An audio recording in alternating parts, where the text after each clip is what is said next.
DJ Elliott is looking after the beats here on the grid. Cars have been released. They are about to make their way around. They are some of the most gorgeous, most appealing cars, let alone race cars, that you will ever see. We're on the grid here.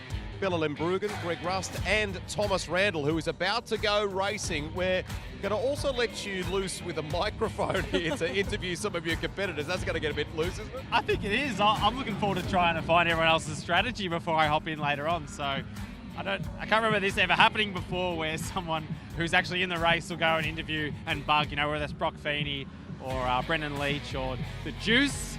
So we'll see what we can get out of them.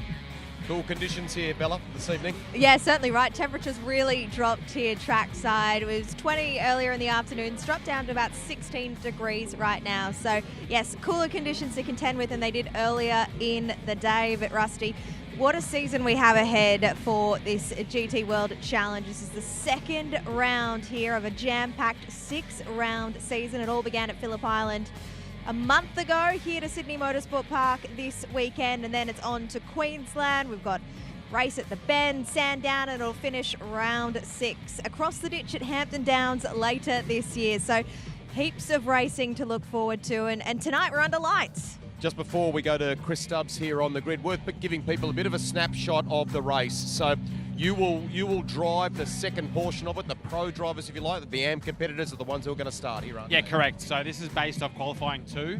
So, for example, Elliott Shute will be on pole here, and my man Marcel Zour will be off P4, so he did a cracking job. But for the Pro-Am class, the pit lane will open 30 minutes into the race, and yeah, we'll all jump in and do the last 30 minutes, so it should be pretty entertaining. Hour of competition under lights at Sydney Motorsport Park. It is going to be unreal. And also amongst it here on the grid is our Chris Stubbs. Thank you very much. More importantly, also amongst it is Brock Feny, our most recent race winner from Phillip Island alongside Brad Schumacker. Brad's just bringing the car around at the moment. Brock, how's the weekend come together? We haven't really caught up with you yet. Yeah, all good. I mean, we were both third in qualifying, so not a bad start. It's going to be fun tonight. Under lights here again is always awesome. So, yeah, going to be a lot of fun. But obviously we got that 15-second penalty for this race, so we'll see what we can do, and then hopefully a good one tomorrow. You've been here and done it before, under lights at Sydney Motorsport Park. What is the key? Because in these conditions, as we've seen, it's going to be super fast, isn't it? Yeah, for sure. It always feels pretty scary in the dark, to be honest. But they've done such a good job here with all the lights and that it's pretty solid. But yeah, I suppose for a lot of these guys, it might be their first time racing in night here. So it's going to be a lot of fun. I've got my race fuel here. It's pretty late, so it's been a long day. But yeah, looking forward to it. Go well, mate. Thanks, mate. Cheers. So I've just grabbed the CEO of Motorsport Australia, Sunil. Great to have you here at Sydney Motorsport Park for round 2 of the Speed Series. How are you enjoying the event so far? And I saw some great news recently in the last week from Motorsport Australia for their annual financial review. Seems like everything's looking really good. Yeah, well, thanks for following our financial result. We did just announce to the broader sport that for the 2024 year, we were able to achieve a surplus position for our trading year, which in our context was important because the previous year we'd made a significant loss. So having that sort of $1 million turnaround over the 12-month period in 2024 was really important for us as the governing body to just stabilise the ship and be able to make sure that we're in the best position to be able to best serve the sport by just having that financial stability. And it also means we get to come out and enjoy on the weekend racing like this. This is a great event to be a part of. We get great access, you're right close to the cars, you're ready to go driving. You wouldn't normally get the chance to be able to have this sort of relaxed atmosphere, but against these incredible machines. This time of night, I think they're going to be pretty fast. We're going to see them working at their sort of optimum aero, so it's just a fantastic event to be a part of. And everyone gets really close, get access to the cars. It's great to be here. Well, I was just going to ask you that as a fellow Porsche racer, I'm about to jump in this car half an hour into the race. You got any tips for me? Not entirely sure you want my tips unless you're looking to finish midfield somewhere off the pace. I can certainly help you with that. But I tend to think you're a bit more up the front and going to be competitive.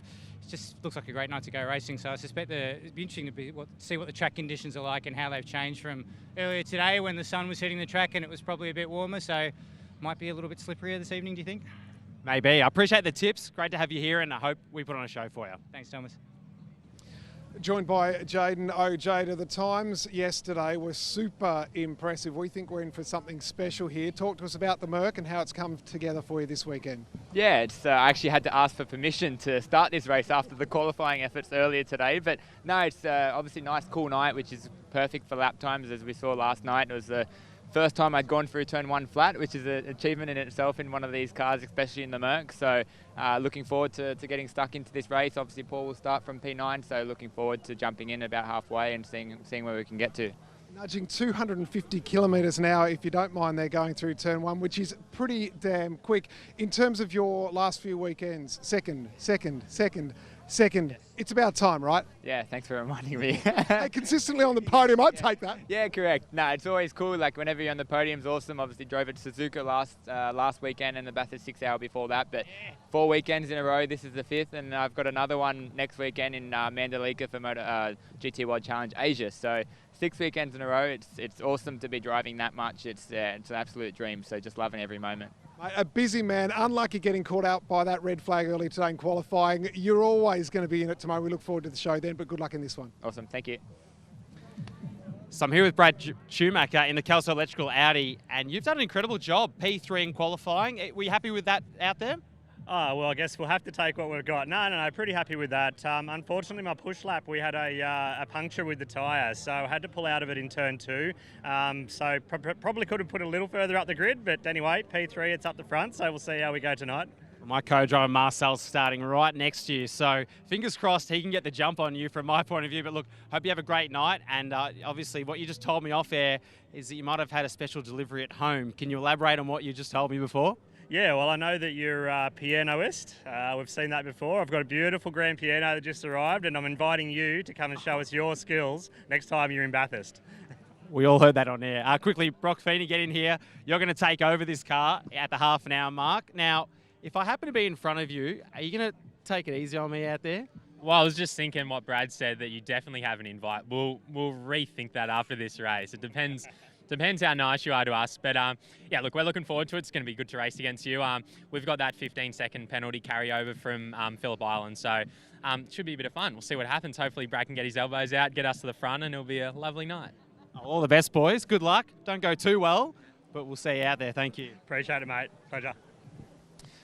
So we're here with the green machine, the dream team, all in green. I might start with you, Liam Talbot, our defending champion, looking for 3 in a row with different manufacturers. So far this weekend, how's it come to you? Yeah, car's been good. I mean, we're constantly learning. We had really good pace at Phillip Island, and we just wanted to progress the setup. We've gone a couple of different paths, and it hasn't quite worked out, so we'll go back to what we know, and it's fast, so excited. What are the strengths of the Aston Martin here? A bit of everything. Like, it's really good in the front end, so it's very positive. The oversteer is not too bad, and yeah, fast in a straight line, so that helps. Now, Liam, at Phillip Island, we detailed in the coverage that you were raising funds for charity. Just detail again exactly what the charity was and how you went with that effort.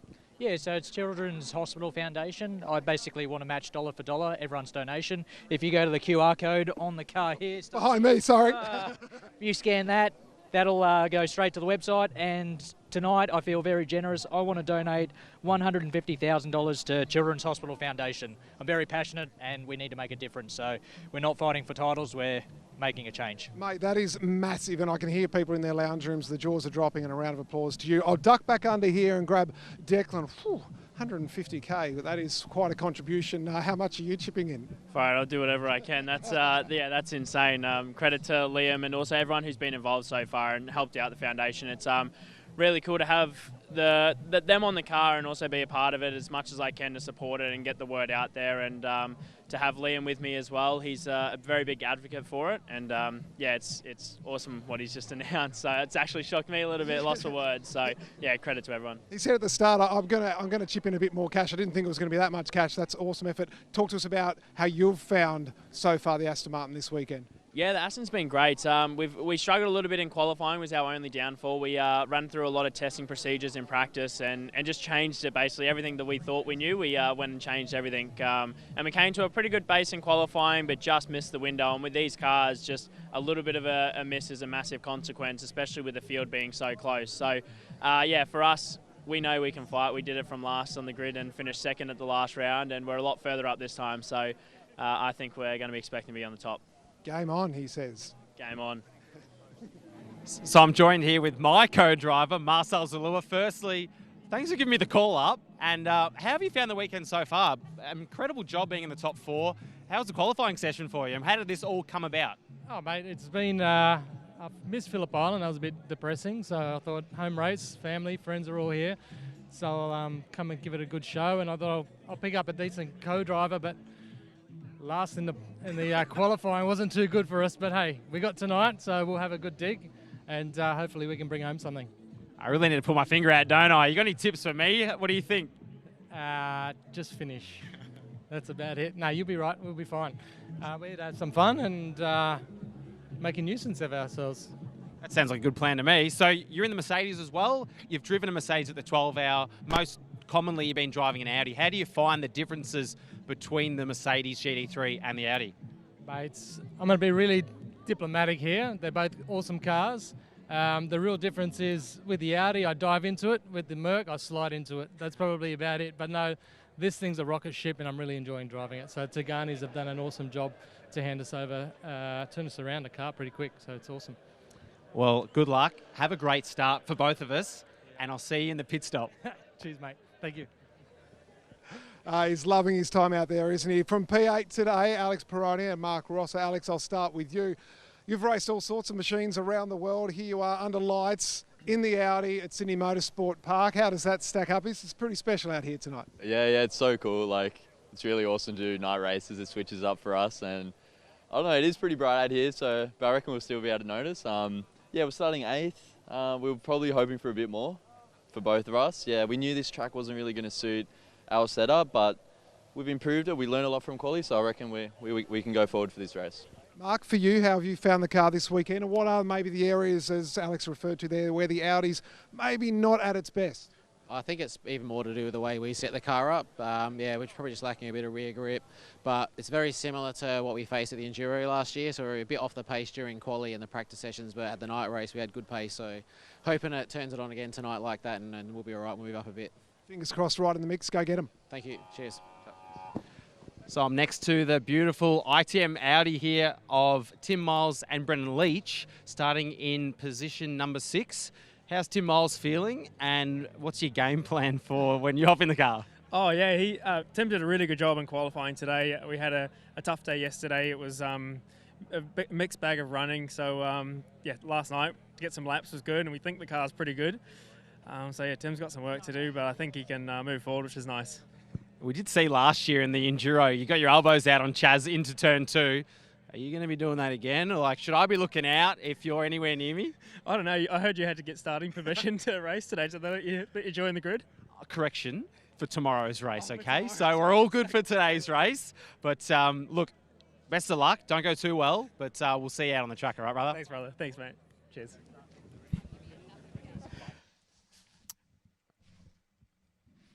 Great scenes down there on the grid. Thomas Randall getting among it. Rusty, it's fairly rare that a driver that's going to be in the race is doing the pre-race interviews. We talked about, I mean, you're great with your statistics. I actually can't recall that happening very often before, ever. Typical Brendan Leach. We're seeing a bit more of his fun personality coming through there in that exchange between them at the end there too. So this is the second round of the season, and when you look back to Phillip Island, gee, it really began with a bang, didn't it? Yeah, it was a great round, so let's go back and have a look. Fighting all my thoughts, I'm caught and it just won't stop. Tell me, why do I feel I'm calling but nobody spots? I've been drinking my way to the grave, won't cave till I drop back, put it on top, I'm still not strong. Take shots, connect these dots, thoughts in my head, got me feeling lost. Put it on the cross, dry my tears, but I want just no one to be sincere, won't drown in my fears. Somebody hears, always turn around like pour me some beer, like pour me some liquor, and I'll maybe get away, still I'm running from my. We've been building up to this, we've been looking forward to this. All ready and all waiting to go into battle. Long hold, green flag, racing at the island. This car last week never stood benzene under brakes there.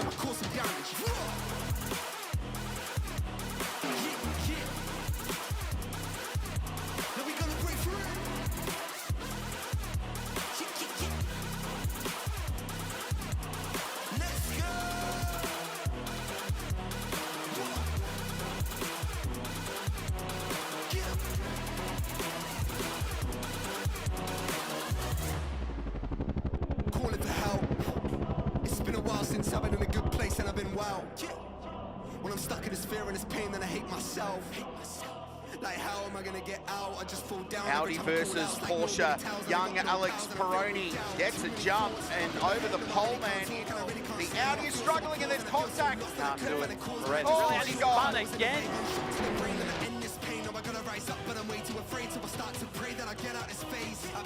You can feel it coming sideways in on me at the moment. Definitely here, but at this late stage of the race, do you stop? Do you make, it's too late, I reckon. You're going to have to just gamble on these tyres to the finish. But the Audi is going to do the job.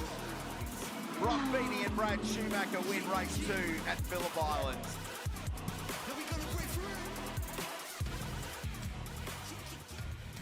It was a wild weekend at the Phillip Island Grand Prix circuit, round 1 of the championship. Late rain on that Sunday really turned things on their head. I wonder what this one will bring.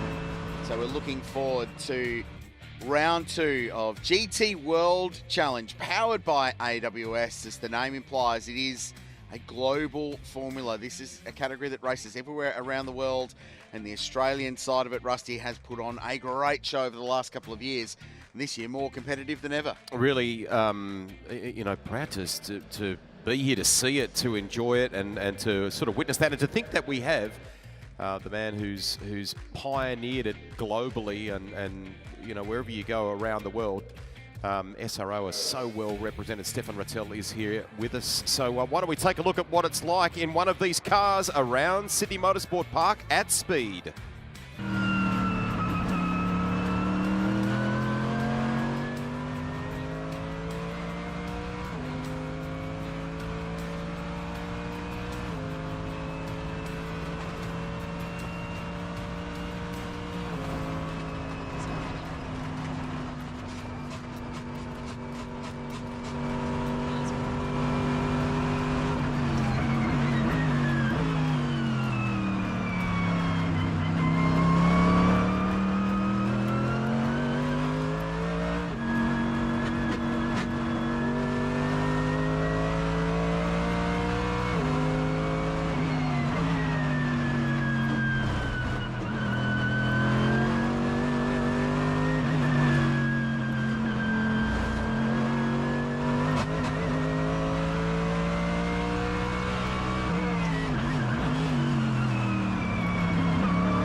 That's the sight and sound, perhaps more importantly, of a flying lap of Sydney Motorsport Park. Thomas Randall in the Guy of Valmont Racing Mercedes AMG GT3. Stonking big V8 in the front, drive at the rear, Pirelli slicks, lots of downforce. It is a wild ride around here.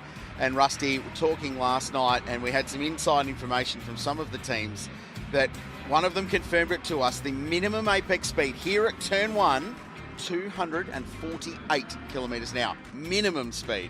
Jaden OJ talked about it in the grid interviews there before, so pretty impressive. And just to come back to your point, the reason we went quiet with the onboard lap, that magic sound, and just to hear what the car behaves like. You can hear the bodywork, the way it bottoms out in certain parts of the track, how grippy they are, how well they hold and hug the track in places too. And really cool to be with someone like a Thomas Randall, you know, races in supercars and so on, to have him chauffeur you around this place under lights. Just awesome. But they have work to do in that car tonight or across the weekend. They do, Rusty, but they are a genuine shot at winning this, and a lot of it's down to Marcel Zour launching this opening stint. Confirmation of your grid for race 1. So Elliott Shute will start the Ferrari. He'll hand over to Jackson Evans in the second half.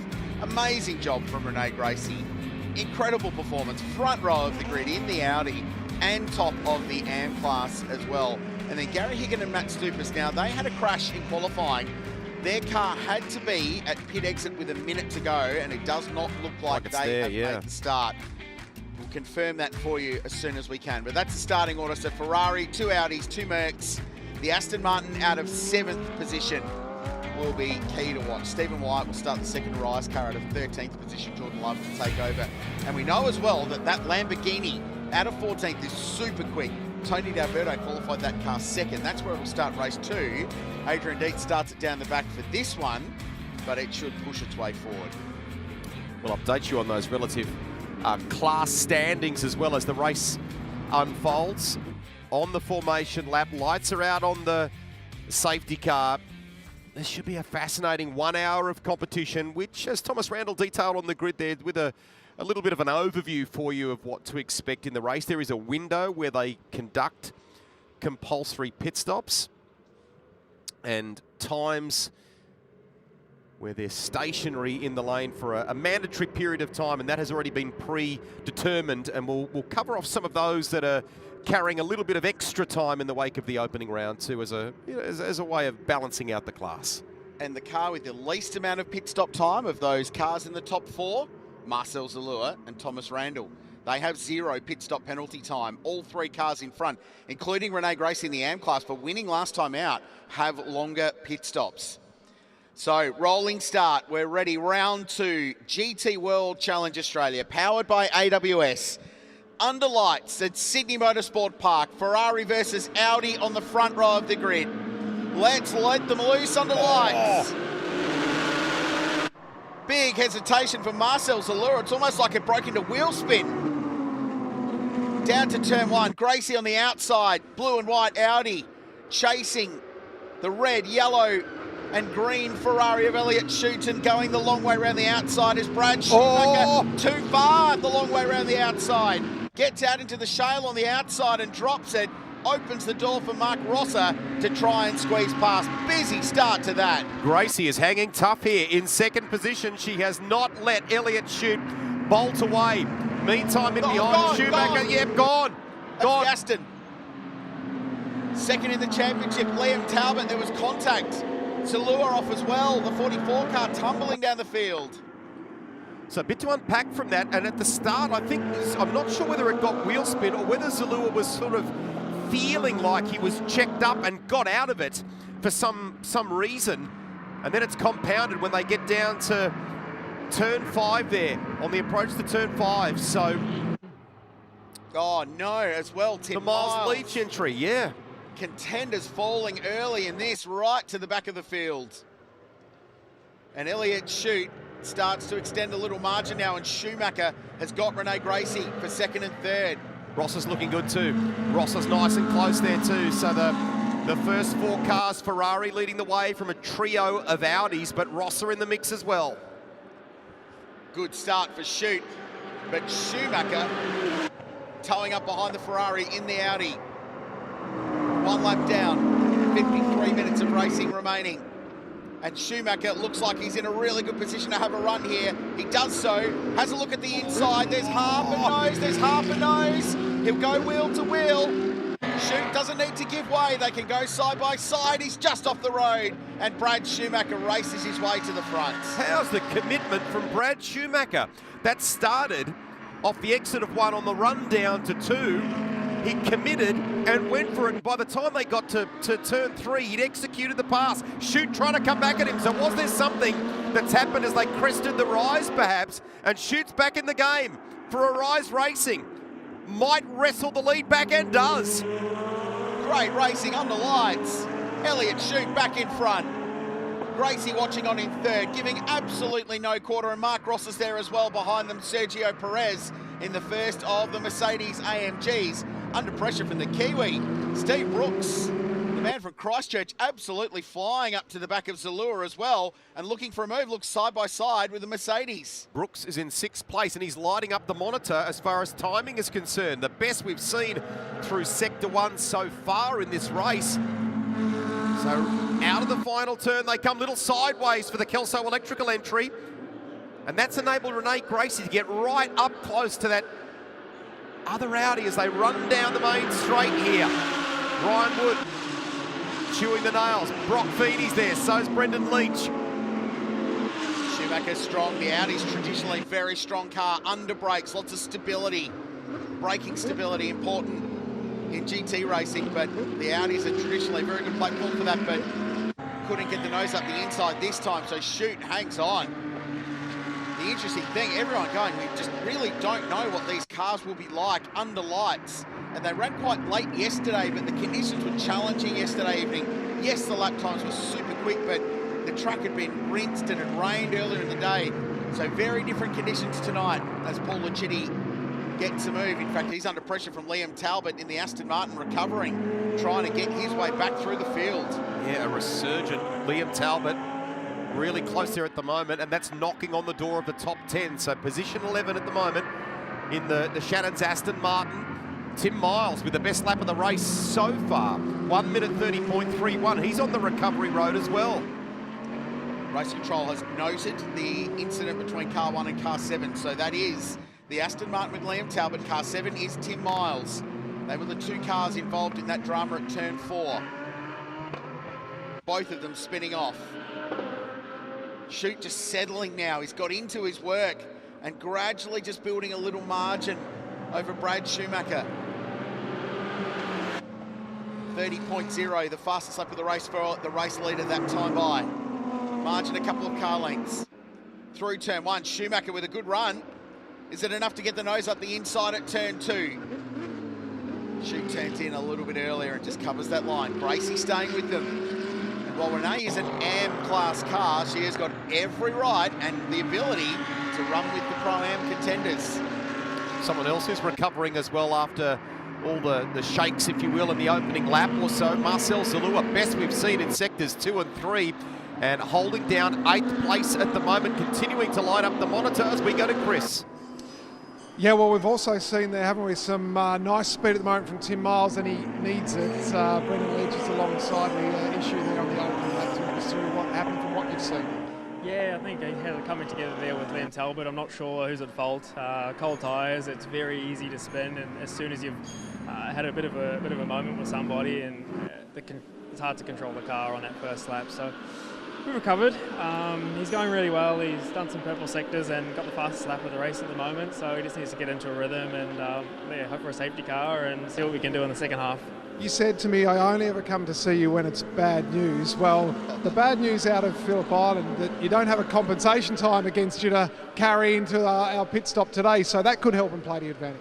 Yeah, absolutely. I think the top 3 guys having a penalty will help us. But yeah, the deficit's quite big, so we're going to need a miracle, that's for sure. I'm trying to find positives for you any way I can. Brendan, go and enjoy it. Appreciate it, mate. Thank you. Well, a very politically correct answer on election night from Brendan Leach there. Marcel Zour has moved to within 0.6 of the Honduras entry in 7th, so eyeing up a spot there, and Brad Schumacher is now starting to look pretty impressive as well. He's kept the gap to 0.5 to Elliott Shute, but that Audi starting to come, that 888 Audi starting to come back into its own now. Sergio Perez has cruised up to the back of this leading group of now 5 cars. There's the guy of Valmont Racing, number 55 car. So 2 cars, Tagani Autosport, Wollongong-based team running this squad this weekend. They also look after the Realtor car of Paul Lucitti and Jaden OJ. But Sergio driving extremely well this season, qualified on the front row of the grid at the Phillip Island Grand Prix circuit. And he is punching on, so he's latched onto the back of this. The margin 0.7 out in front, so while Schumacher just clings to the back of the Ferrari, he's taking Renee Gracie with him. Then there's Mark Rosser behind, under pressure from Perez, and Steve Brooks in the Wolfbrook Racing Audi, run out of the Melbourne Performance Centre stable, is next. Zour has been able to clear Honduras. He's up into 7th spot now. Got to find just under 5 seconds to latch onto the back of Brooks. So just worth watching that car. And in fact, Honduras may have just wrestled it back, has he? Or is that a timing? I think Marcel's got it. Yeah, pretty speedy car. Very. It's a little making some moves. There, Honduras second in the AM class. We'll hand over to brother James in the second half of the race. Tim Miles going quickly, still 14th 12 seconds off the back of Stephen Wyatt in the Rise Racing Ferrari, but setting purple sectors everywhere, which means session best. This is that leading group. So there's a 10-minute pit stop window. There's 5 minutes that opens first for the AM class cars. So you'll see Renee Gracie will be the first of this leading group to head to pit lane for her mandatory stop. Now, she's got the maximum 15 seconds of penalty time applied. So the mandatory pit stop time here is 86 seconds. You need to be in the lane for that amount of time. Anything less and you'll cop a very big penalty. But if you win the previous race, it's plus 15 seconds. If you're second, it's plus 10. If you're third, it's plus 5. So Renee Gracie won AM at Phillip Island, plus 15. So that will be costly for the 181 car, there's no doubt about it. But Elliott Schute's got pit stop time and Brad Schumacher as well. Stubbsy? Well, talking about politics, and you've got to give the right of reply, right? So we're here with Declan Fraser, get his take on what happened there with Liam Talbot and Tim Miles. From what you've seen, what do you think happened? Yeah, look, it's obviously disappointing to be where we are now. We had a set plan that we're going to go out there, peel through the pack and get to the front, and to get turned around on lap 1, it's a hour-long race, so there's really no need for it. But at the end of the day, that's racing, cold tyres, sort of is what it is. But all it does is fuel a fire in our stomachs, and as you can see, Liam's already starting to peel through. So for us, we're just going to put our head down, focus on what we need to do, and got a great team behind us, Volante Rosso, and we'll get that Aston back to the front, and that's all that matters. You were saying just off air a moment ago, you're wanting to push, but maybe not push too hard because you need some rubber left, right? Yeah, exactly. I need some rear tyres left on the car, please, Liam, so look after me. Thanks for your time, appreciate it, mate. Thanks. Meantime, Marcel Zour is the fastest car on track with a 1 minute 28.68 now, and has moved to within, what are we talking, 2.7, I think, of Steve Brooks in 6th place. That's the best lap of any competitor in the race so far. A lot of reasons, Rusty, to be proud of our athletes that represent professional motorsport in this country, but oh man, I'd vote for all of them over politicians, wouldn't you? They give a really good answer. Very nicely played. Declan Fraser said what he thought, but said it nicely, I think. Still plenty of energy, I agree, on that timing screen. They're all going very quickly, and Shute has broken the back of the Audi, and that margin's just edged out to 1.4 seconds now to Brad Schumacher next. Renee Gracie still going with this leading group in 3rd position there in the Olifants car, then Mark Rosser and Sergio Perez. They're probably the closest battle out of this leading group.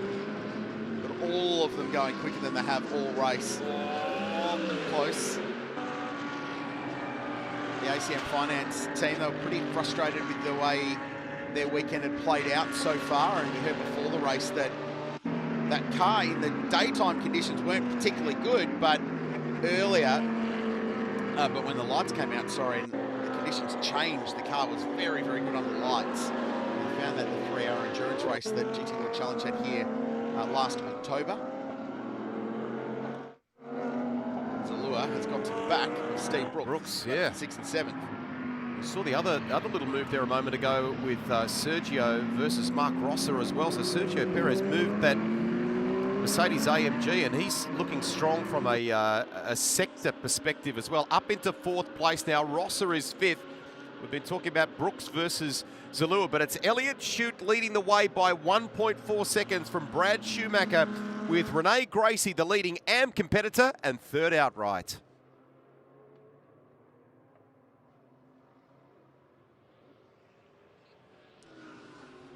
Sergio Perez still putting the pressure on in 4th place. And absolutely flying. So has slipped past the ACM Finance car, up a spot, and trying to tack on. Now, that's good news for that combo, with George King to jump into that car in the second half of the race. They have no compulsory or mandatory pit stop time other and above the 86 seconds that they have to serve. So if Sergio can drag that Guy Valmont racing car and keep them within 5 or 6 seconds of that leading group, Shute, Schumacher, Gracie, they stand to benefit really well when the pit stops shake themselves out. What he doesn't need to do is get into a massive battle with the cars around him. So let's see what Mark Rosser can do. Zour now ahead of Brooks, so that is for position, been able to get it done. Steve is energised by that, and like a Rottweiler, he is not wanting to let this go at all. Great stuff. Steve will hand that car over to young Ryan Wood off the back of Podium success at Topor in supercars. That young man's looking really fit at the moment too, isn't he? So great combination, those two, to pair up and have a crack at this. The story was that Ryan and Brooksy have been mates for a while, but Ryan went to him and said, hey, how about some sponsorship this year? Get on board, you can put you on the helmet, do all the cool stuff that we do with supercars. And Brooksy went back to him and said, I might have a better offer for you. How about you come and race my Audi in GT World Challenge? And Ryan stuck the hand up and said, yep, absolutely, good deal. Won't be something that you have to think twice about. And I think that relationship that you're talking about goes back to his kind of final year of racing in New Zealand. He'd come out of 86 and so on, but did a year of endurance competition on the South Island in particular, 1 hours and so on, where he raced a Porsche that I think was supported by the Wolfbrook crew. So it's nice that that relationship's been able to continue, considering that he's been in Aussie now for a few years. Well, and that's what makes GT racing so cool, is the pro driver working with the AMP, the part-time racer, to improve them. And I went and had a chat to Marcel Zour about that when Tom Randall was not nearby. So I wanted to get the real opinion without a little Randall filter added on, our bloke doing good things. And he said, yeah, look, even after 3 practice sessions, I've got stuff out of working with a pro. I wanted to know what it was like, never really done it before. And he's learned lots and improved his driving, he feels, as a result of just a day with Tom Randall as his driver. And that story is echoed all the way up and down this GT World Challenge Australia, powered by AWS Field. There's the Honduras boys, 8th place, second in AM class, and the recovering Liam Talbot has got Paul Lucitti behind in 9th and 10th position.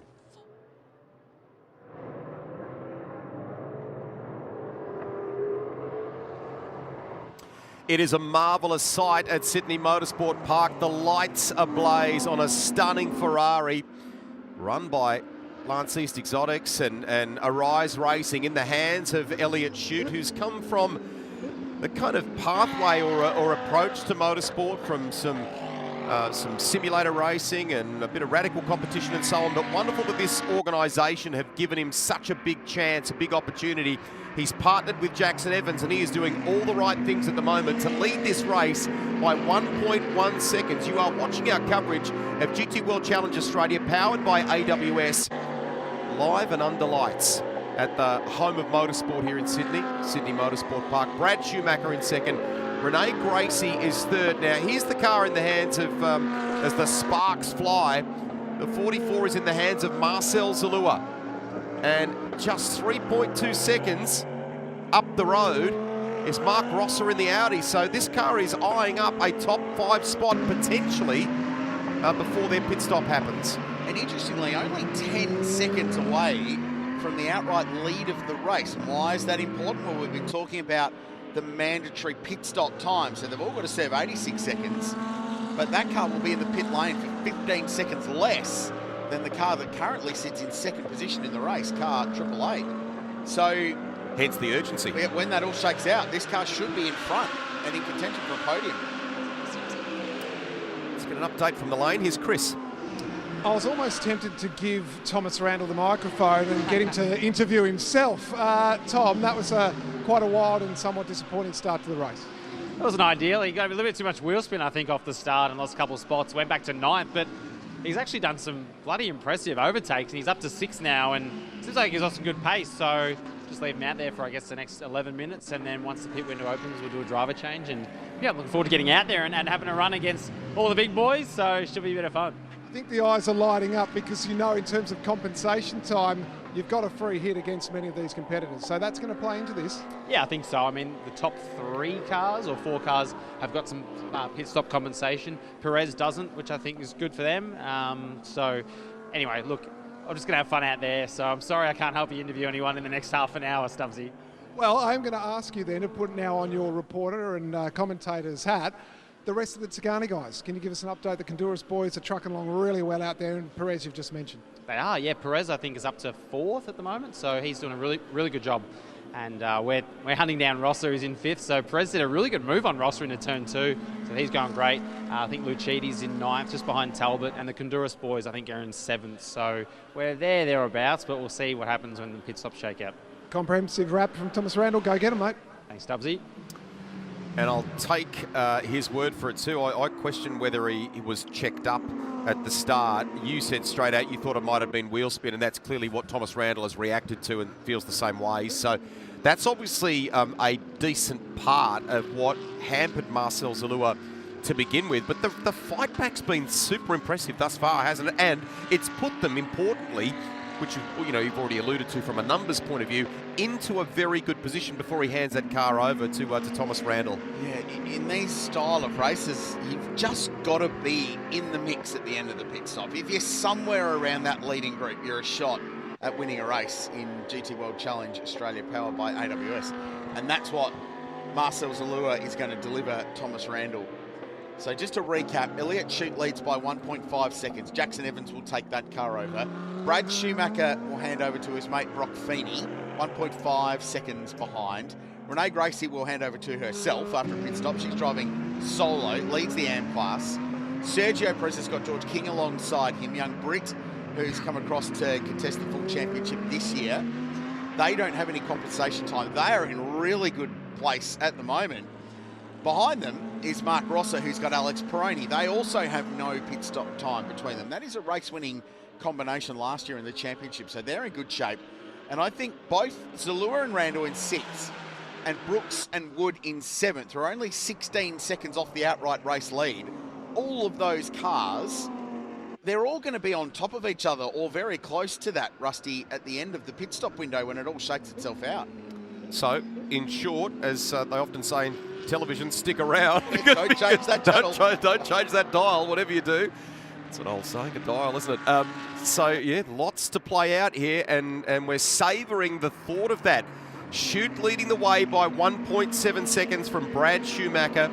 Renee Gracie, an excellent third place at the moment, and the best of our AM competitors. There's the Kelso Electrical 888 Audi. Brock Feny will step behind the wheel of that car in the not-too-distant future, but Brad has delivered here so far, just as he did at Phillip Island too, in mixed conditions. That downfall of rain we had towards the end of that race was a big test for lots of people, and he was able to, on that slick rubber, just cope with it, deal with it, wasn't he? It was a masterful drive. Huge important win for that team after a pretty challenging day, it must be said, to kick off the championship. It was a solid 9th place, but they were much further up the order, ended up down the field. So it was important for them to win that second race and really capitalise on it from a championship point of view. So they're 13 points coming into the weekend. Gracie hanging with these two in 3rd place. So caught up with her dad, Ray, who doesn't rock up at the racetrack that often these days, and he's proud as punch about what she's doing from a driving point of view, and talked to them after qualifying. And I was like, great job, P2. And he was like, yeah, I'm not quite sure. We didn't expect that. Like, she's been driving extremely well. Knew she'd be competitive, but to end up on the front row of the grid outright was a huge performance. A big boxing bout last weekend, and spent 5 months training for it. And she's found huge fitness gains and goals out of that, and actually fixed up some old karting injuries due to whiplash after karting that she had as a kid. So she's in really good shape at the moment in terms of her fitness point of view for racing, and clearly driving well. Now the CPS window has just opened, Rusty, 25 minutes into the race, which means the AM drivers can now make their pit stops. So that means Renee Gracie, it means Theo Conduras to hand over to James, and Shane Woodman to Ben Shoots, and the Dale ITM car's got a right front that has disappeared. And Tim Miles was pressing on, and pressing on hard. Now, this will ruin it for, I mean, they were already down in 14th place anyway, but the window's not open for those guys. So this can't count as their compulsory pit stop. Oh, man, it's not their day, is it? Not at all. I wonder if that's a side effect from potential contact. Clearly, I think it clearly has to be, doesn't it? But we don't have the clarity on what's happened right now, and more importantly, what may have triggered it from the earlier altercation, let's say. And we've heard from both sides during the race, courtesy of Chris Stubbs on that one. Now, let's have a little look here. He'd been chasing Wyatt. Okay. So that's actually a more recent scenario. He'd been closing in on Stephen Wyatt there in the Ferrari. And then that happened around the back of Corporate Hill.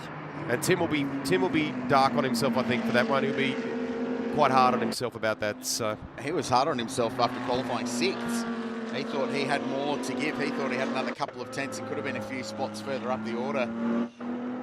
Yeah, that's just recovery drives, pushing on. You're trying to recover lost time after that drama early. So it looks like, by the sounds of things, Honduras is in the pit lane. So too is Woodman. So it's a bit of activity starting to happen, which is for our AM competitors, because the window is open for them. Superbarn crew go to work. I reckon NPC will keep Renee out for as long as they possibly can in this window.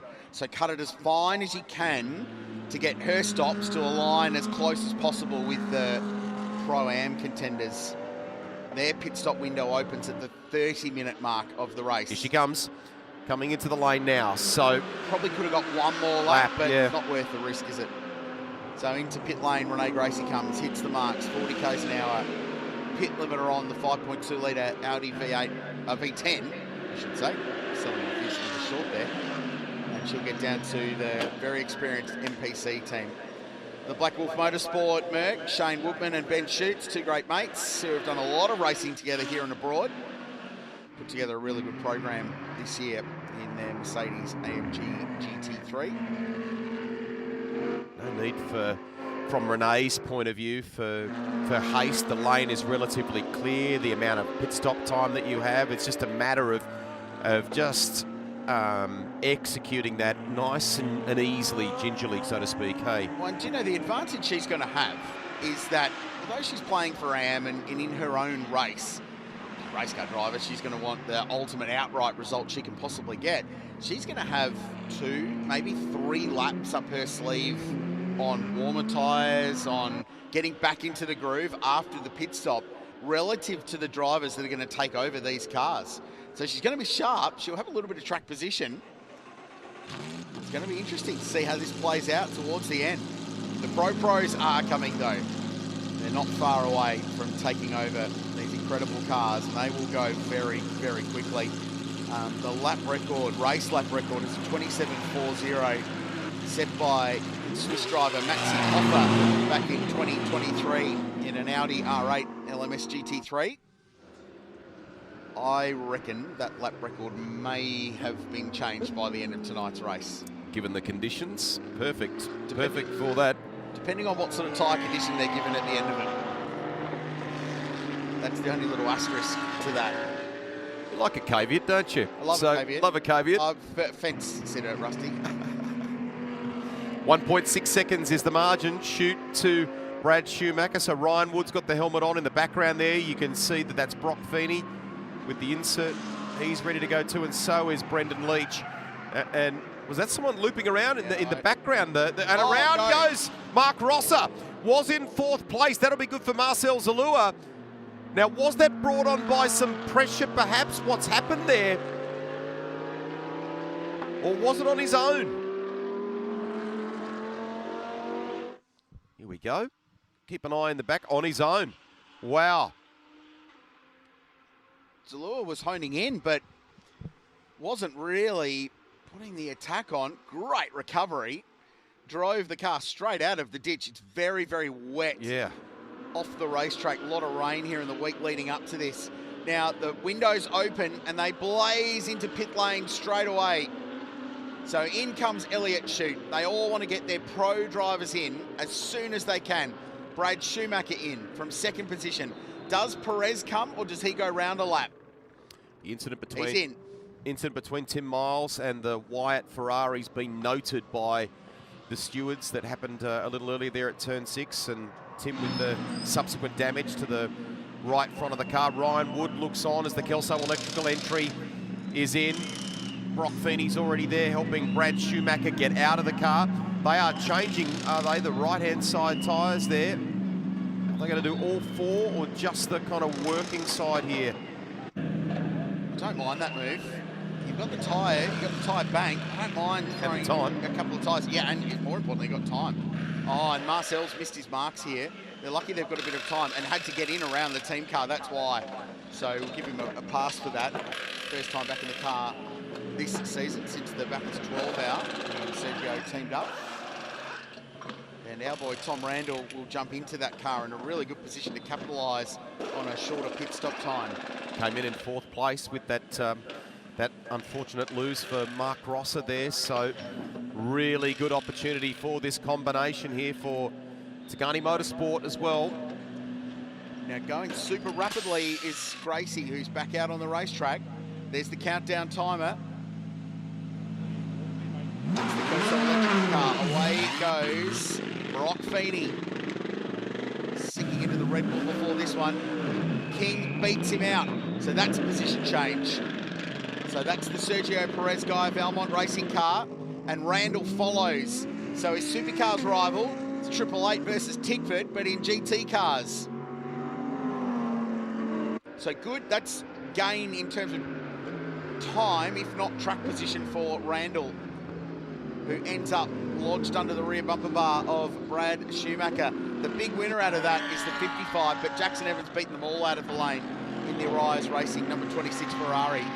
Now you asked about Renee Gracie versus on that rubber that had been running a little, you know, a few laps longer, warmer, better, and where we've sort of shaken out here after the pit stops for the next group, and have a look where she's placed at the moment. So right up behind Thomas Randall, and he's going to have a look at the inside, and Tom throws the big block on the run down towards turn 6 and has to defend his line.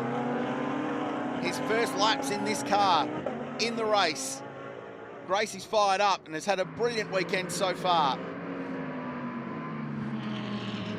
Hasn't this just energised everything? It's bunched everyone up. Behind Evans. Wait for them all to tick across the line and give you the full count, but this is going to be good stuff. To keep a little eye on Jaden OJ, Ryan Wood and Peroni as well, that group there. And once the laps actually click over, just to see how close that group is as well. Declan Fraser now at the wheel of the Aston Martin as well. So 15-second penalty to car 7 for a driving infringement. That is on the Tim Miles entry.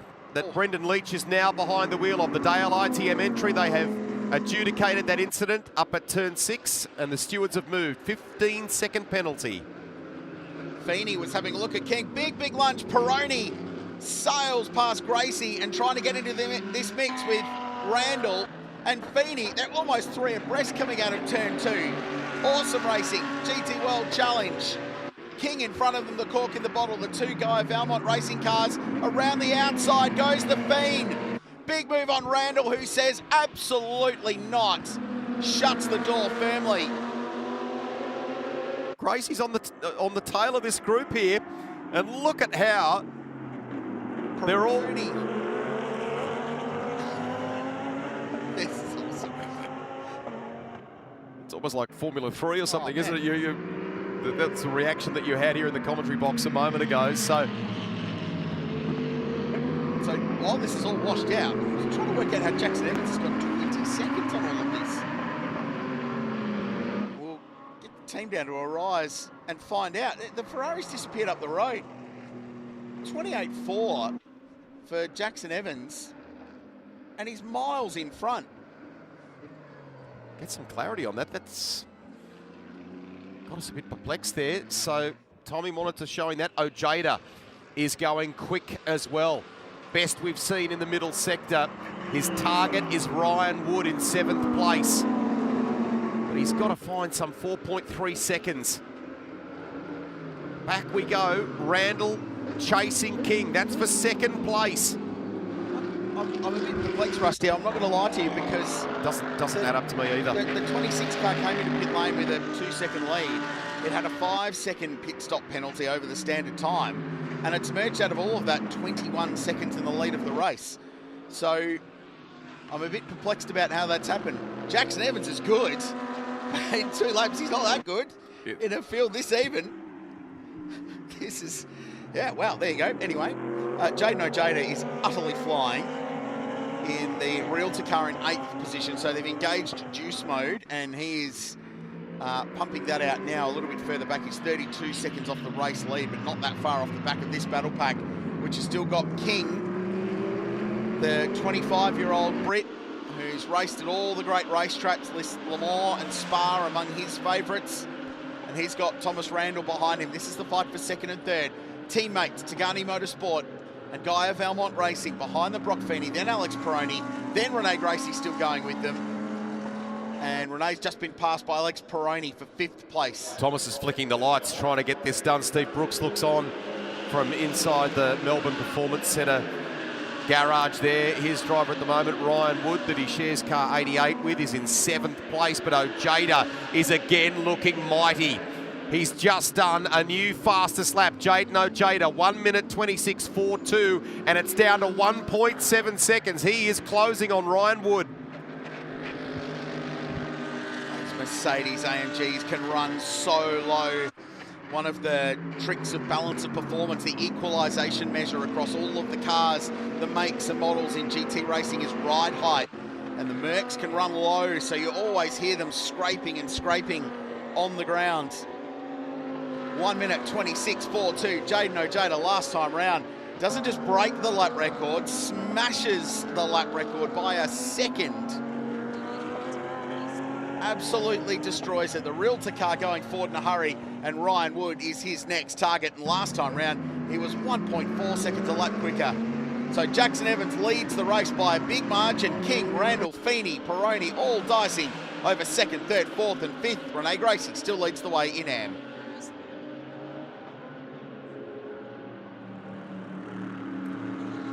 Will Ojeda go even further from this record-breaking performance? Middle part of the lap wasn't as sharp. He certainly went quick again in the first sector, the best that we've seen right off the back of that lap that Richard was talking about, the 126.42. So the juice goes 126.39, improves it again. And that's a great lap, but the comparison is the telling thing, side by side. Up the inside, Ojeda gets the spot. I mean, it was inevitable, wasn't it? The comparison's the key thing, Rusty. Last time around, Ryan Wood, who's a good guy at car racing, did a 27.9. It's nowhere in comparison. Woody's trying to stay with him here. Unreal. So Ojeda is flying and has moved into 7th place. Renee Gracie's only 3 seconds, I think, up the road too. So, and in fact, there you go. In fact, gets it done. It's less than that. So picks up another spot. The juice has engaged that mode and is absolutely flying. So we saw some teams taking 2 tyres. I'm going to throw a line out and say I reckon they probably put 2 tyres on Ojeda's car to help get it towards the front. That would make a lot of sense. Even then, I mean, last time round, Jackson Evans, the race leader, did a 28.36. So Jaden Ojeda was 2 seconds a lap faster. There's some strange stuff going on tonight, Rusty, at Sydney Motorsport Park. We are mystified, and we're told the team are perplexed as well at Arise Racing as to how they've ended up 20 seconds in front. It just does not make sense. So we're trying to work that out for you. Meanwhile, Jaden Ojeda's down the field, and he's going miles quicker than some of the best racing drivers in this part of the world. If you've got a theory, you'd like to hit us up on social media with what you think's happened, you can go for it. Maybe it's engaged the Batman afterburner mode. And it's 20 seconds up the road. We talk about the secret juice button. That's what it is. It's got the really good blend going on at the moment. Particularly if the team's perplexed, that tells you a little something. I love the look of these cars here under lights. The sparks flying as the bodywork makes contact with the ground. The exhaust pipe slid up.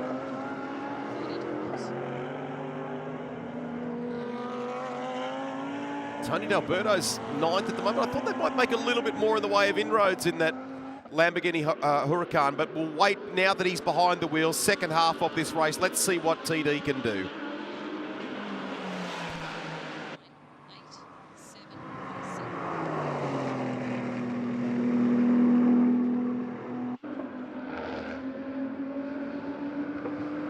$17 minutes remain. Race 1, round 2. GT World Challenge Australia, powered by AWS. It's been a gripping affair so far. There's been a lot of stories unfolding, and some we're still yet to get to the bottom 2. Battles continue all the way throughout the field. This is the battle for 2nd and 3rd in AM between Ben Schutz and James Konduras. Audi versus Mercedes AMG, which has been a running storyline in GT World Challenge Oz. Had in front, Jackson Evans leads by 19.7 seconds. King and Randall still split by half a second, the two teammates still boxing on. Brock Feny behind them by 1.6. Then it's Alex Peroni. Ojeda is still low-level flying and getting cleared for landing at Bankstown Airport at the moment, the pace he's got. And 25 seconds off the lead, only 1.3 behind Peroni now.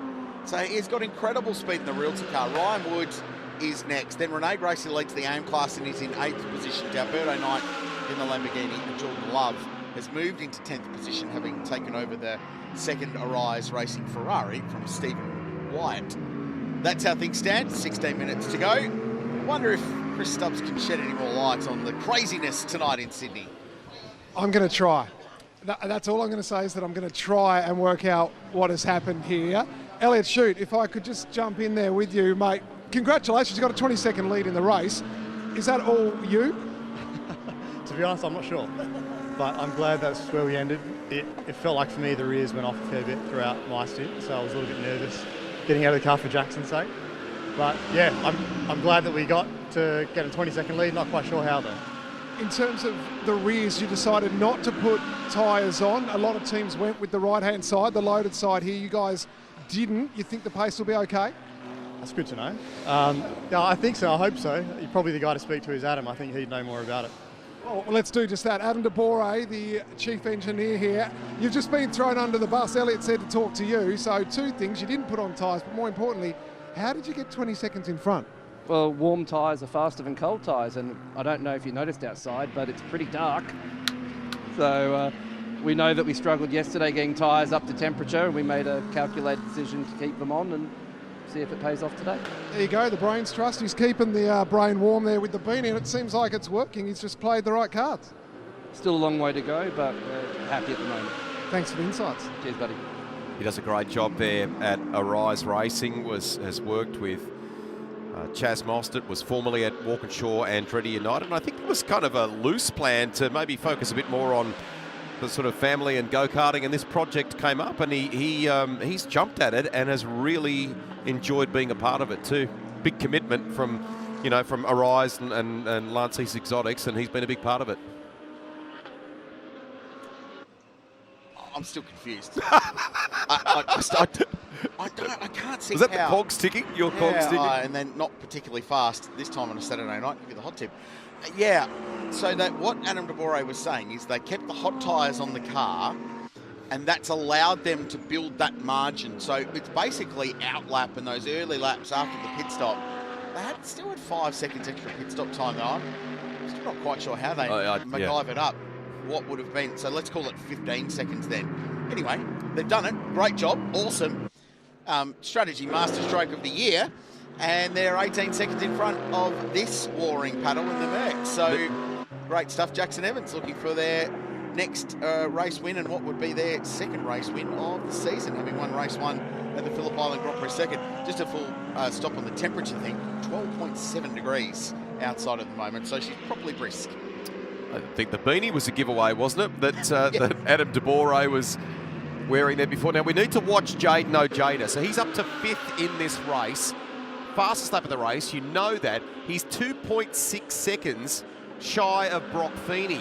There's a couple of other really energised battles in the field as well. So Jordan Love and Tony D'Alberto, they're in close company. They're fighting for 9th place, and we saw the likes of Ben Schutz and James Konduras before. They've actually swapped places. Schutz is in front of Konduras now, but that's another, and that's for second, I should point out too, in the AM class. So there was a bit of vigour in that between those two guys.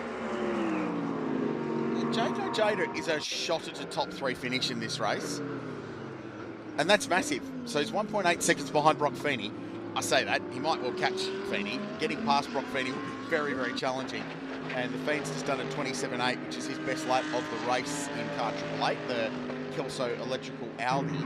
And then he's got to get past Thomas Randall as well. So no small feat to pass those two guys. 12 minutes to go in this race. Now the Realtor Mercedes AMG is that now look at, is that Brock just, no it's not, in fact it is, so it's difficult to tell under lights. there, whether it was the Kelso electrical entry. So Jaden, it says 1.8 seconds at the last timing split. It's definitely closer than that. Into the second timing intermediate now. Bang, bang, bang, bang, bang. Oh, forget the timing. He's right there, isn't he? Very, very close. As Jackson Evans completes another lap out in front. King's done a good job in second place here too. It's not been easy for Thomas Randall to get by. He's been a canny little signing by Sergio Perez this year, George King. Background in GT racing in Europe, a bit of LMP3 competition, raced in Le Mans Cup as well. Sparks flying from the Gaia Valmont Racing pair.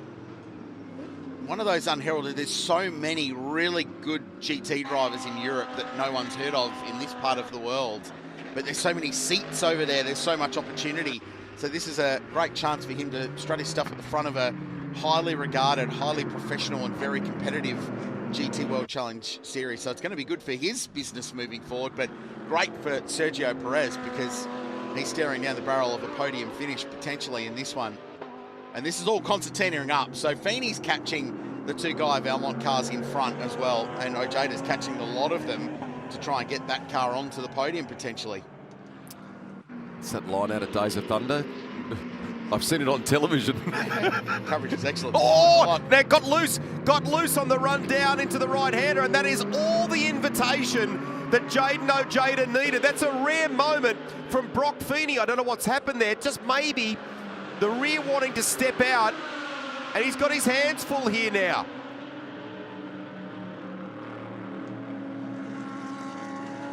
Out of the final corner, up ahead of them, Randall and King. Evans, you can forget, up some 18.7 seconds further up the road.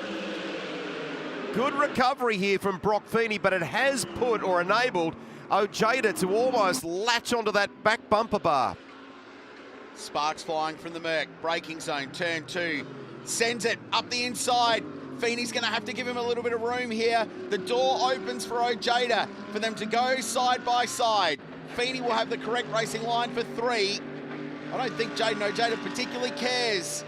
He's writing another chapter into a storybook that gets better and better every time we read it. And he's fighting for 4th position from a long way down, wheels off on the grass. Oh, and off all the way out, track limits on the outside there, but no advantage gain. There might be a warning from Motorsport Australia race control about that. Little note from the stewards about pit stop procedures for car 66. That is Jaden Ojeda. So that's a little one for Stubbsy in the pit lane, and whether there is, it's been noted, only noted at this stage, but whether there is more to that story.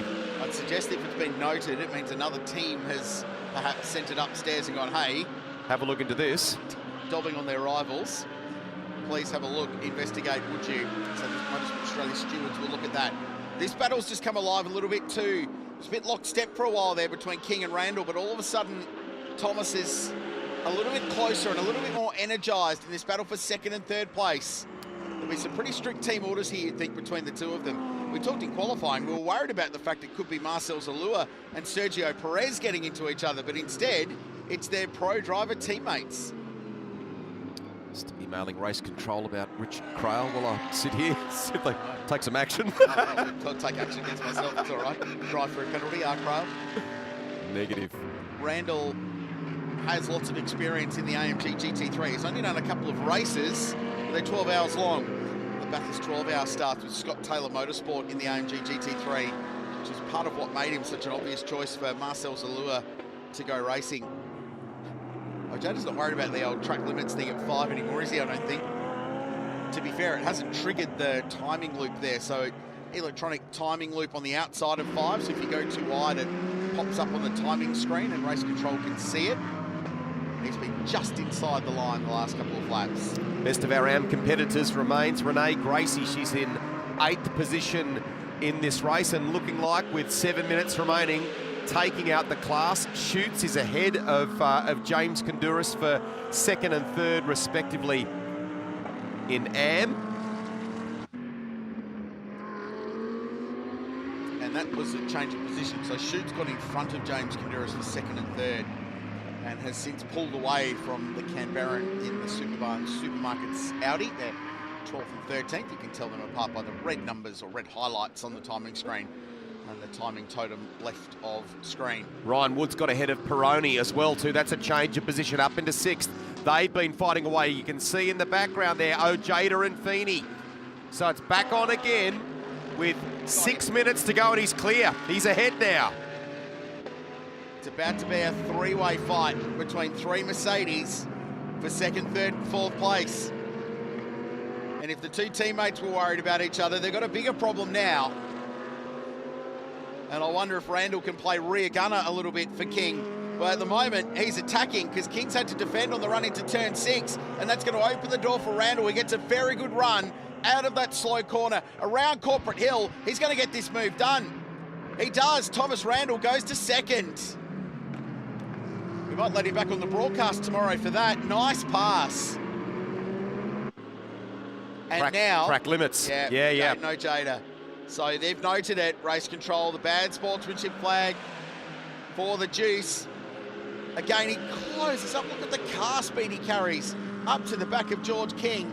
This to get himself on the podium. Marcel Zour, centre of screen, watching on. OJ in the toe. Intimidating, flashing the lights. Goes into turn 1. It has given Thomas Randall a little bit of breathing space, as you can see, even with some lap traffic to contend with there. So, and he's cleared King. That's obviously off the exit of 1, and something's gone on there because Feny's through too. King's ailing. I think he's got issues in that car. So Feny goes past as well. And now Jaden OJ goes after Thomas Randall. Remember the storyline? OJ second all of the last races he's been running. Suzuka 5-hour in a GT car last weekend. He was second place. The week before that, he was second. He was second in the opening race of GT World Challenge Australia at Phillip Island. Is Thomas Randall doing him a favour by beating him to second place? 4 minutes to go. Is it about to be another second place for Jaden OJ? And confirming that bad sportsmanship flag being waved vigorously at car 66. So either way, he needs to be careful. He can't take the mickey too much at 5 anymore. They do look visually, there's no sensor on the exit of turn 8, which is the exit of the hairpin, just adjacent to where they are now, but they do look at that visually if they're blatantly going out wide. Hard to get an advantage there though, because you end up driving yourself onto the grass. 3 minutes and 40 seconds to go. Jackson Evans still leads Thomas Randall by a big margin, but all the interest now in this fight for second. Brock Feny up to 4th, King back to 5th, and Ryan Wood isn't that far behind him either.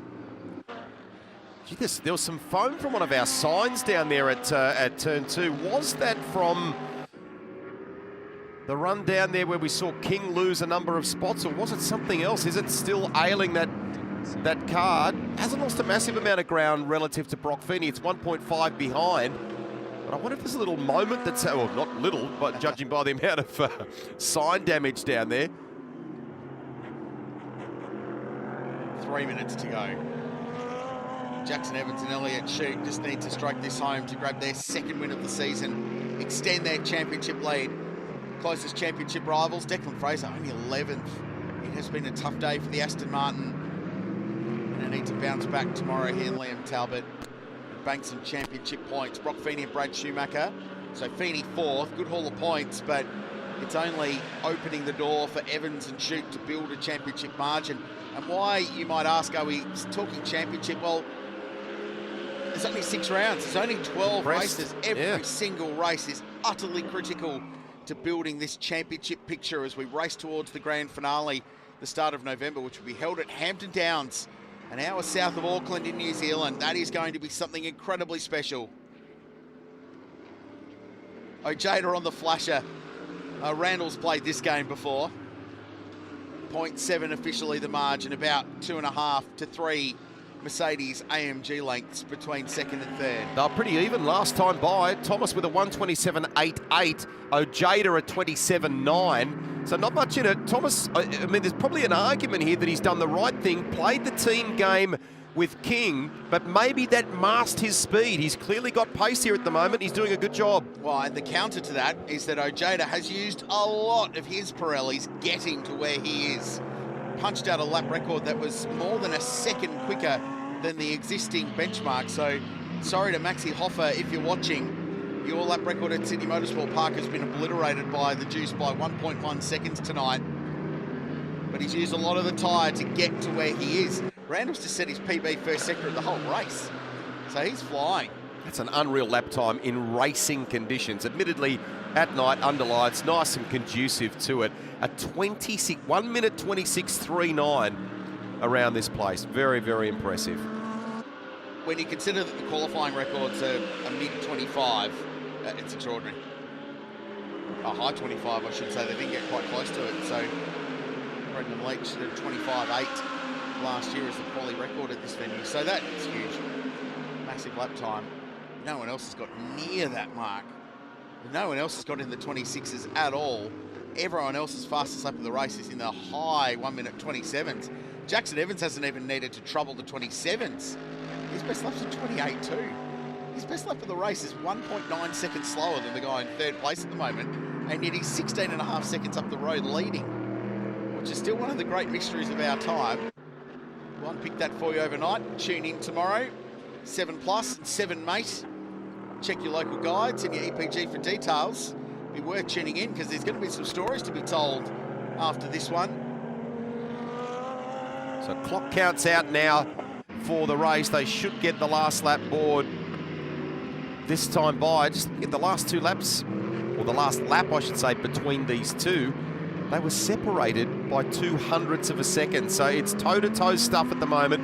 Randall versus Ojeda for second place, but up in front and with a just under 17-second lead, Jackson Evans for Arise Racing on those warmer tyres that the team spoke about when Stubbsy caught up with them before. Here's Elliott Chute. Great opening stint by Elliott Chute. Little bit of a moment there for Jackson Evans deep into turn 2, but he has the time in the back pocket to cope with that.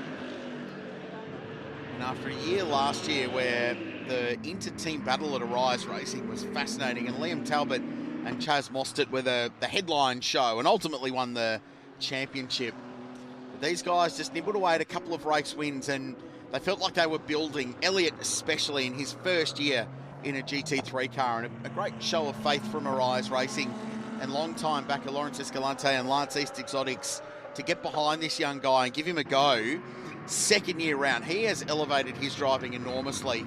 And then there's Jackson Evans, who is just the ultimate professional race car driver. GT gun for hire, supercars ace. They are the early championship favourites, Rusty, and they're on their way to a second race win from 3 starts so far this year. Final couple of corners. They have both, and the team for that matter as well, pieced together.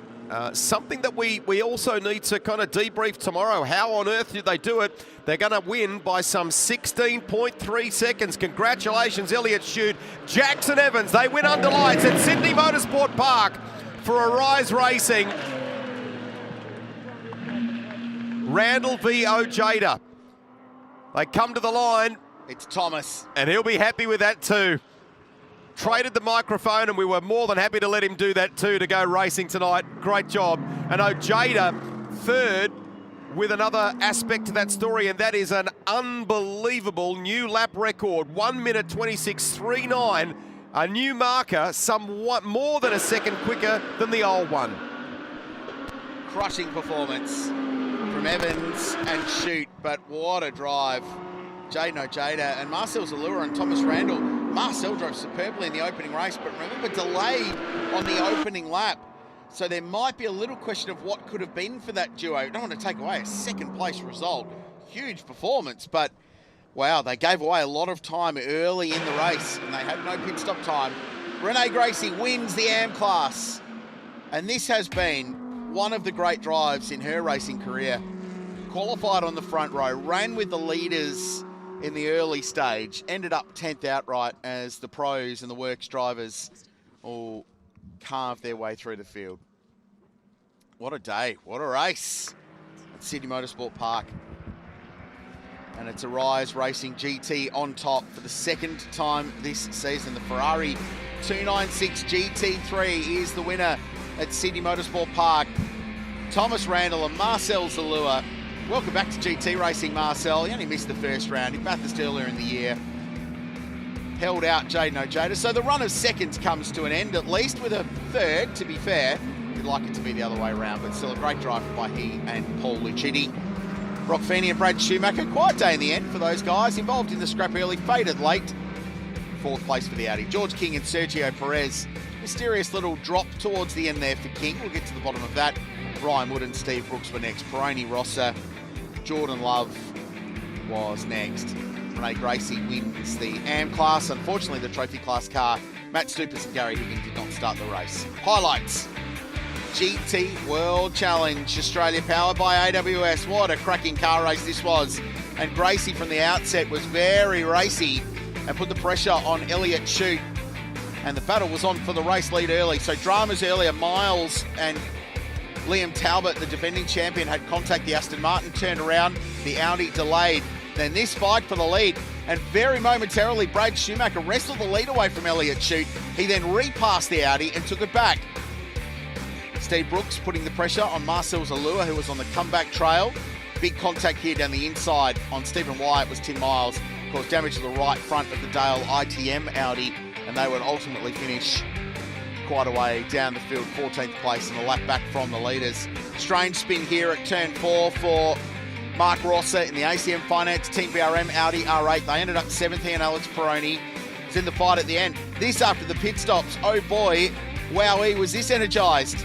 Thomas Randall saying, absolutely not. The big don't argue there with Brock Feny squeezed out wide. Peroni was in the mix. Meanwhile, the 26 Arise Ferrari found themselves, having gone into the pit stops about 2 seconds in front, came out 20 seconds in front. It was quite remarkable. Feny, a little moment, a rare error in the Kelso Electrical Audi, a big slide there, and that opened the door for OJ to get through. And then the battle was on between the guy of Valmont Racing Mercedes AMGs. Randall putting the pressure on George King, and that fight would escalate as this race played out. Out in front, Jackson Evans and Elliott Shute grabbed their second win of the season and extended their championship lead. A big day at the office for Arise Racing GT. Tom Randall and Marcel Zour get home in second place. What a drive. And Jaden OJ as well with Paul Lucidi. What a race, Christopher Stubbs. That was good fun. Love that. Let's hear from our winners. A great race indeed. Pro-Am winner Jackson Evans is here. Elliott Shute, I think, is still making his way up from the other end of the lane. Arise Racing down in garage number 1. Jackson, for you, how easy was that? Yeah, it was actually a pretty easy race for me. You know, Elliott did all the heavy lifting at the beginning, but you know, credit to him, he did a really good job. Obviously, cool conditions out here, and he, you know, he hung on to it, kept it on the black stuff, and gave the car to me with a bit of tyre left. So yeah, I mean, from there on, it was just about managing. But you know, really happy to bring home another race win, and you know, it's been a pretty good start to the year.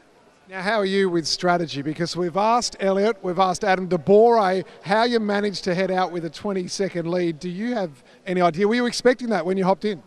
No, we knew it was going to be close. I mean, obviously having that 5-second penalty in the pit lane from the last event, but you know, we knew that we were going to roll with our strategy, and that was to keep the same set of tyres on, and you know, hopefully just head out and build the gap. So, you know, that's what we did, and I'm not really sure what happened behind us, but I knew that it was a pretty big lead that I was able to manage. So yeah, just really happy that it panned out that way.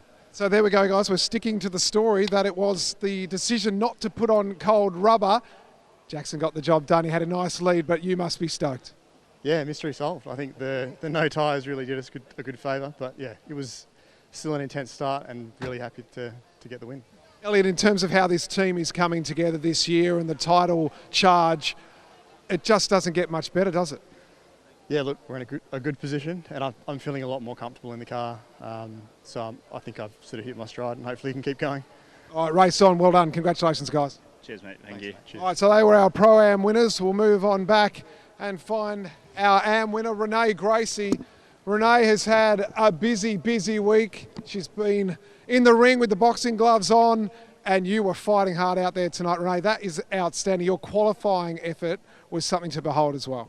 Yeah, I'm very proud of myself, actually. I'm still a bit shocked. I just wanted to go a second quicker than last year, which was about a 28. So to get a 26 was a bit of a shock, but I'll take it, that's for sure. How much do you put it down to your fitness in the recent weeks? You have said to some members of our team that you've found that it's actually really helped you with some previous injuries. Can you just detail that for us? Yeah, so I've had some bad neck injuries over the years in go-karting. I've copped a few whacks, and I've actually got degenerative disc disease in my neck. So I was a bit nervous into boxing, obviously getting punched in the face. I thought my neck might not hold up, but yeah, my fitness has gone through the roof, and I think this is something to show for it, and mentality as well, and I've loved every second of it, and I think this has just given me the boost I need to when I get in the car. Renee, third year of this comeback campaign. How happy are you with where you are placed right now and the decision to return to racing and doing what you love? Yeah, obviously I'm over the moon and grateful for OnlyFans for being on board once again for another year, and I can't thank them enough for giving me this opportunity, and I think it's my time. This is ultimately my second year in this car, and I feel like things are clicking and getting used to an aero car and building my confidence and obviously working my way around the field and making my presence known, and yeah, I feel like it's only up for me. Renee, great job, well done. Thank you. All right, we're going to take a quick break here at the Sydney Motorsport Park. This is round 2 of the Shannons Speed Series. Plenty more still to come.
Well, there's been some big wins tonight around Australia, as it turns out, but perhaps none more so than the one in GT World Challenge Australia. Powered by AWS, it's time to celebrate race one. Let's go to the podium. Here's Chris Stubbs.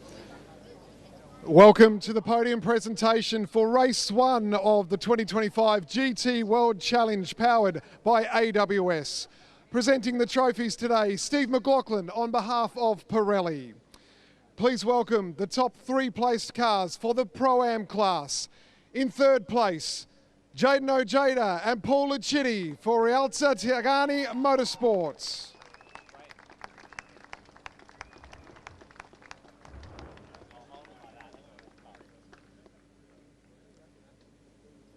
In second place, for Gale Valmont Racing, Tigani Motorsport, Thomas Randall and Marcel Zour.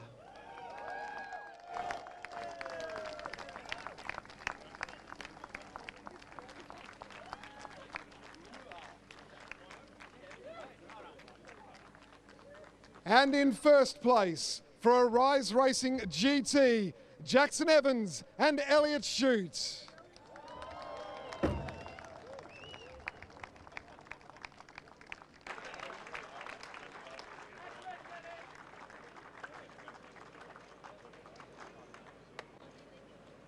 Ladies and gentlemen, your GT World Challenge powered by AWS Pro-Am winners.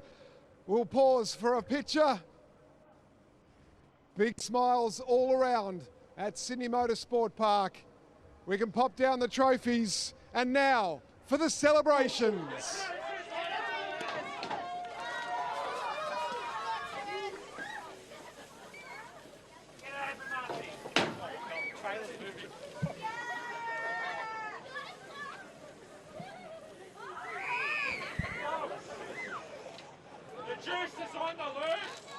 An outstanding evening of racing under the lights at Sydney Motorsport Park. And now we'll take just a moment to reset the podium as we present the top three placed cars for the AM class as well.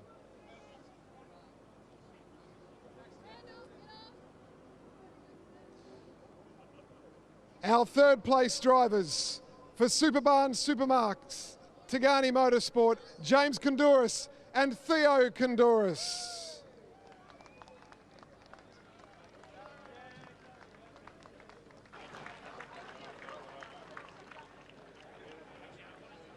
In second place for Black Wolf Motorsport, Benjamin Schutz and Shane Woodman.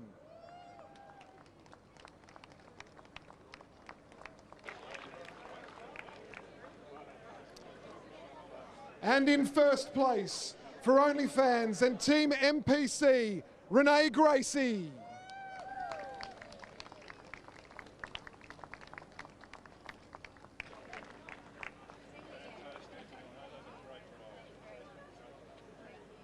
Ladies and gentlemen, your GT World Challenge powered by AWS AM class winners.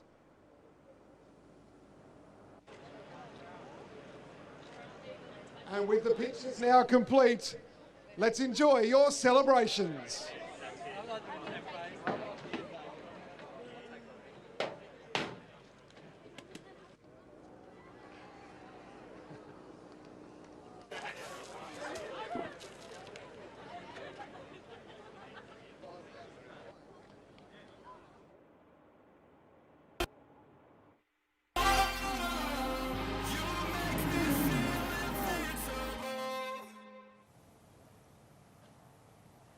Little well-earned champagne at the end of a big, big day of racing here at Sydney Motorsport Park. All of the competitors that are there on the podium have that's a special one for them to savour. And we get to do it all again tomorrow, don't we? So coverage begins tomorrow at 9 a.m. We'll be back here at Sydney Motorsport Park. It'll begin with the Radicals, but it'll lead up to some epic GT racing. We witnessed it this evening with the GT